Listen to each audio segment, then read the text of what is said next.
the Marxists and the Bolsheviks were not white or black. They didn't identify as black or white.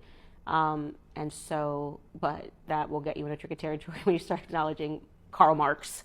So the Central Park Five, the Emmett Tills of the world that we talked about, the Breonna Taylors. I'm not even going to touch George Floyd yet. I'm going to save him for his own category with you. You look at that in this country, and you don't understand the ideology of Black Lives Matter as a concept, as a movement. It's funny because I was just on another podcast and they had asked me that, like, what is your frustration with the BLM movement? And my frustration is that we are the only community in the world that will riot for our criminals while taking down people that could advance the black community, like, and taking down our intellectuals. We are the only community that does this. And I was sitting with Jillian Michaels and I said, if a Jewish person was high on fentanyl, okay, and got into any kind of situation with the police, even if the police were dead wrong 100%, can't even, like, anything, and died, the Jewish community ain't coming out and protesting. They're going to say, don't even mention that he was Jewish.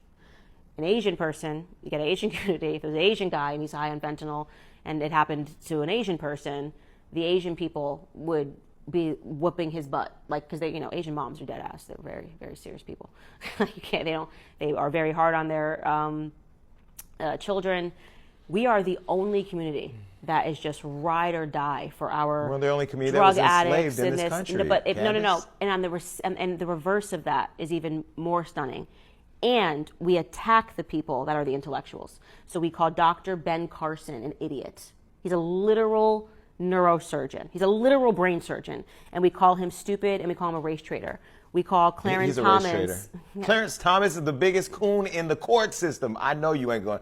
The way he shitted on Anita Hill. So Anita Hill was a liar.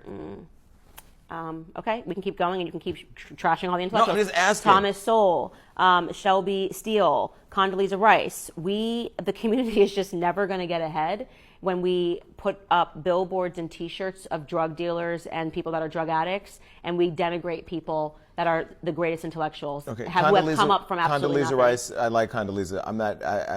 And how was she treated? And what was she called? But there's a lot of people who, George Floyd, Condoleezza Rice, me, you, all black people in general will get a narrative created about them if people just don't agree with them and want to destroy any credibility they can have. It's every black intellectual. But let me say this, because we can go deeper on the other side. Like when you talk about LA being a hood, it is a hood.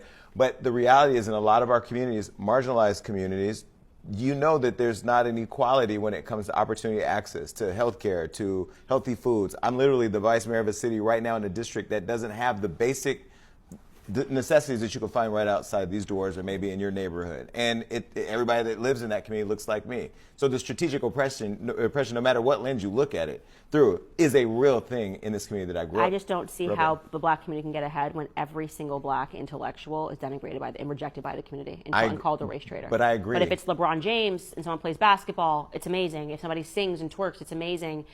We just have our values are really. But doesn't that go back to the ecosystem of mainstream and the image that they put out there of what's great or not, right? Because my brother, who's dead, this gets back into what we're talking about. When you said they wanted me to play this type, and that's the same thing. And so, what that does. But we all play a part in it, though. It's not just. I don't play a part in it, right? You said no. I said no. We all play a part in this because you would look. Well, you just looked at a George Floyd and you said that he's a thug or he's whatever. Your image of who he is, he's a father. He's a human being. His life mattered, regardless if he was on fentanyl. My mother was on drugs. She created somebody that a lot of people like or think are great or has grown up to be successful and who's impacting a lot of lives now. So I don't think we sum a person's whole life up with a struggle they have or a shortfall or shortcoming. Is that fair to say he's a thug or he's whatever? The man's life still mattered. And I think that's why so many people rally behind him. It is sad when anybody loses their life to drugs and talking. And that should have been an issue that brought the country together, to be clear. That's not why I don't know any person who has not had drugs touch their lives. Mm-hmm. My family, I'm sure your family. So no one's up on a high horse saying like, well, he deserved to die because he's a drug addict and that's it. The reality of the circumstances, the discussion that you and I are having right now, is that it is unique that the black community, if you divide everybody by race, we are the only community that is ride or die for our addicts while at the same time rejecting our intellectuals. It is impossible for any community to get ahead when the tribalism is, the mentality of the pact is well, you know, I don't want to hear any details about Breonna Taylor and what happened that night because it doesn't matter because she shouldn't have been, it doesn't matter what her boyfriend, if he was dealing drugs, blah, blah, blah. And then that person who gets on a t-shirt and who you're flooding money to. And that family is who you're flooding money to. While at the same time, Condoleezza Rice, she's a coon. Candace Owens, she's an Uncle Tom. Oh, this person, she's a race traitor. You just have to acknowledge the facts. I mean, we have a culture right now that only celebrates or in some cases literally worships. People were getting baptized in George Floyd Square. I mean, that is sick. But isn't it also contradictory for you to sit here and say that when you just literally said that Netanyahu and the Jewish community will look at what's happening in Gaza and say that there's nothing wrong there? Who's calling it out? Me. No, I understand, but it's not contradictory because I call it out. No, but your argument for that is contrary to what you're saying for the black community. No, this is different because it's not somebody in their community that's dying. Right? There are a lot of Jewish people dying as a result of that war over there. I would say that there's a lot more Palestinians dying, and you're talking about a foreign war. What I'm saying is that if you just took a fentanyl, like Bibi Netanyahu is the prime minister of Israel, right? So that would be correlating him to Trump, okay? They're ride or die for Bibi Netanyahu, Zionists, and not all Jewish people. Actually, a lot of Jewish people really don't like him. But the Zionist lobby is ride or die for Bibi Netanyahu because Bibi Netanyahu has power and bombs and can do these sorts of things.